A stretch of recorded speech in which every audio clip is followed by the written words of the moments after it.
There is a dairy beside Thomas' branch line at the station where the lines divide to go either to the harbor or the junction. Every afternoon, special tanker wagons are pushed into the dairy siding. They are filled with milk, and Percy takes them to the junction on his first train every morning.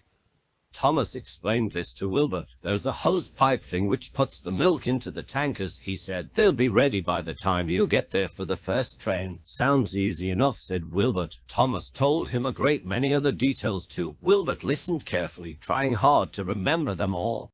Next day, he enjoyed himself. He was a much more powerful engine than Percy, so he found that he could cope easily with Percy's trains. The trucks behaved well too, which was a help. He's strong, he is, they muttered to each other. Don't upset him. You never know what he might do to get his own back. One day, Wilbert took loaded stone trucks to the harbor. On his way back with empty ones, he stopped at the station by the dairy and pushed the empty trucks into a siding. He left them and set out towards the junction, pulling just a few vans. Right, he thought happily, I'll leave these vans at the junction and bring the empty tankers back. Then, when those are put in the dairy siding, I take the stone trucks on to the top station.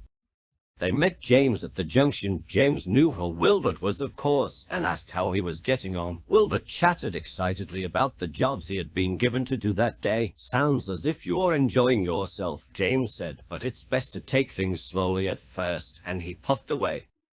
Wilbert continued his journey and reached the dairy station easily, but his fireman was worried about water. We should have filled up at the junction, he said, but you were busy chatting to James. Never mind, we'll get water here. The tankers were at the end of the train, so all Wilbert had to do was to push them into the dairy siding. Then he drew forward and stopped beside the hose pipe. Just in time, said the fireman, and he put the hose into Wilbert's tank. As he turned the tap, the driver spoke to him. The fireman went to Ripley, but when he returned, he found that Wilbert had stopped at the wrong hosepipe. His tank was full, but not with water, but with milk. You'll be foaming at the funnel if any of this get in the boiler, gasped the driver.